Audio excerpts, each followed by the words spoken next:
Thanks for making the Locked On Ole Miss podcast your first listen every day. We're free and available wherever you get your podcast, including YouTube. We're part of the Locked On Podcast Network, your team every single day. The picks in this segment and all segments, at least for the next month, will be brought to you by Stuart Still Pickles. If you're an Ole Miss fan and you're a Pickles fan, you should probably be eating Stuart Still Pickles. It's the best pickle in the South, honestly. Anyway, I'm here with Tom Vanderford. I'm Stephen Willis, and this is an extra edition of the Locked On Ole Miss podcast. How you doing, Tommy? Hey, doing great, man. Man, we got a lot of fun stuff to talk about. Tulane, their fans, all of a sudden, they're feeling pretty good right now. I don't know what it is.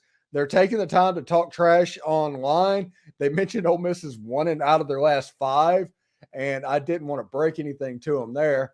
And I get, should we just let them have this? Yeah. You know, they talked a little smack 2 years ago also. And then the game was played. Their quarterback's hobbled.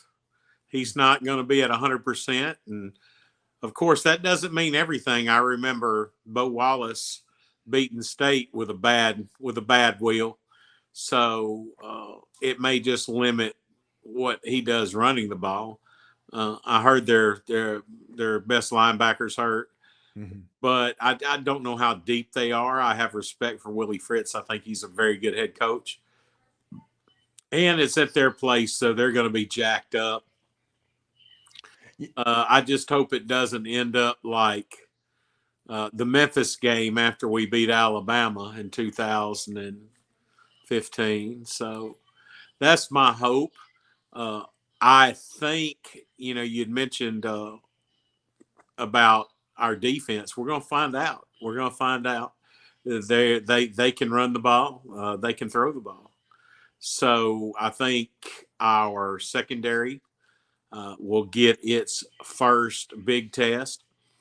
I think our defensive line and our linebackers, so, they'll have to try to stop the run and the pass. Mercer was a typical FBS school, or FCS, school. They're ranked. That's good, and that makes us think that we're probably a pretty good team. Well, we'll find out a lot more in the next 3 ball games. I think the schedule sets up good for us. I think Tulane is a very good team. Nobody's going to agree with me here, but I think Georgia Tech's probably better than Tulane. And I'll agree with you. Yeah. And so it kind of sets up for where you kind of build up to the talent level and give our team time to gel until we go into Tuscaloosa and play those guys. So that's a blessing. But, yeah, I want to see our pass defense play better than it did Saturday. I want to see our run defense. It did great except for that one run at the beginning. So I want to make sure that nobody misses their assignments. Hopefully they've been working on that. I've got a sneaky suspicion they probably worked on a little Tulane here and there and yon before this week anyway. But I'm very excited about the game.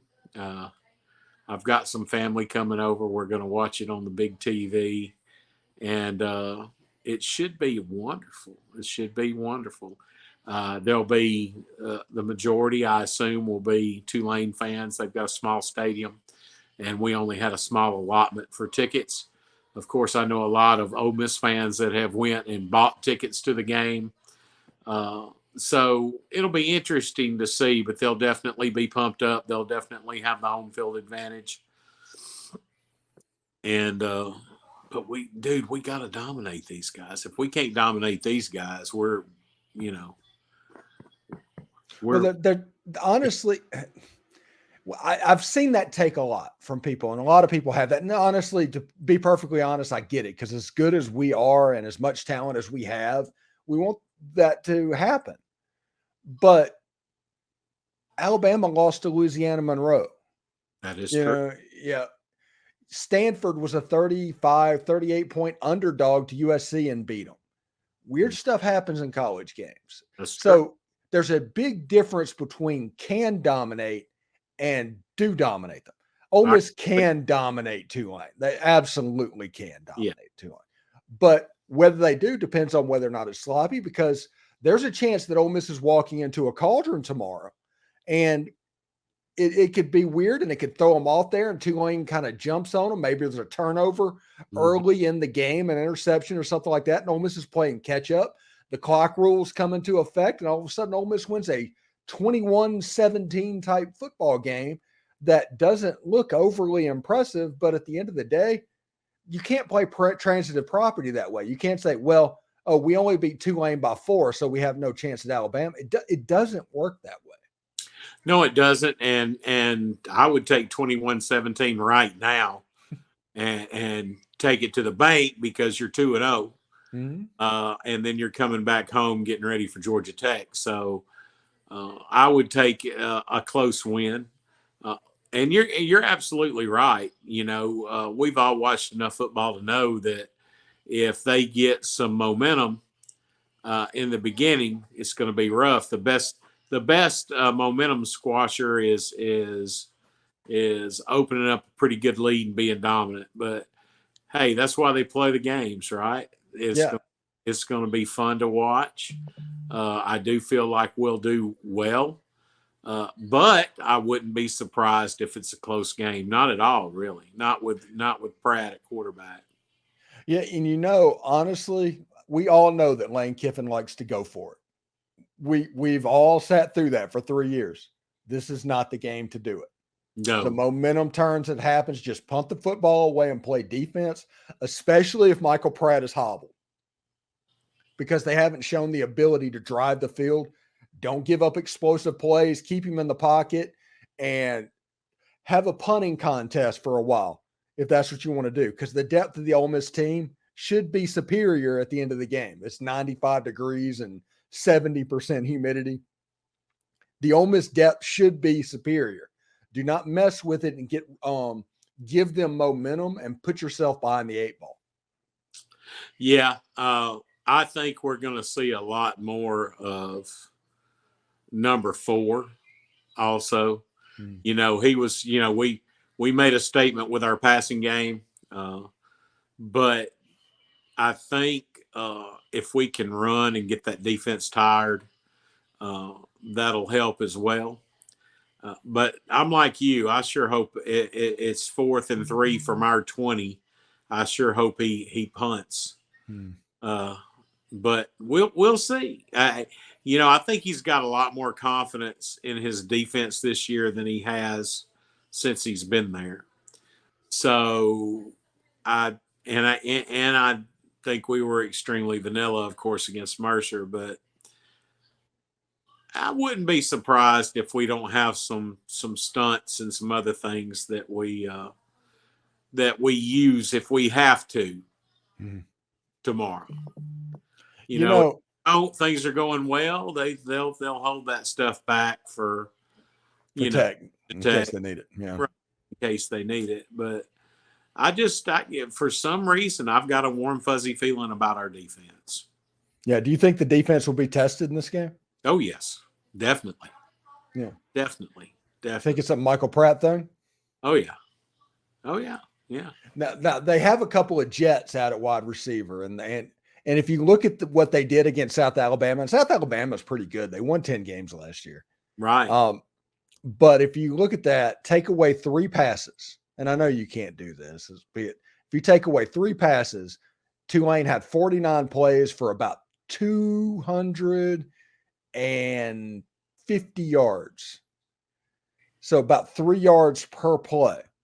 And that's not going to beat much of anybody. And that's going up against a Sun Belt team. Now, a pretty good Sun Belt team, but you're going up against a Sun Belt team. Right. And that's what you put up. Now, were able to hit a couple of explosive passes. So if you can stop those explosives, I think you're going to be in pretty good shape. Yeah, and I'm sure that Pete Golding has been preaching that all week. And, I'll be honest with you. Our secondary, I think, is going to be better than I thought it was going to be. But like I said, we'll find out. We'll find out tomorrow, and hopefully we're all happy with the outcome. And then we'll get ready for Tech at home. Absolutely. Okay, we got to it. It's time for us to do our Saturday predictions. I will let you go first because this will be about the third time I've made this prediction on a video. Okie dokie, no problem. Ole Miss 35, Tulane 17. Okay. That is not too far off from what I'm predicting. I'm predicting 31-14. I think an injured Michael Pratt, I think he is hobbled. I think it's honestly a mistake by Tulane to play him, but it being their Super Bowl, they almost have to. And I think you should pay attention to Tulane because they might lose the following week to Southern Mississippi because they played him this week. Definitely, if he gets banged up in our game, and listen, and if their players get banged up in our game, I'm not trying to equate us to Alabama, but in the past, after we've played Alabama, we've been hobbled. We've had people hurt, so on and so forth, especially when we didn't have the depth that we have now. And it affected us in the next game. The old saying, don't let Alabama beat you twice.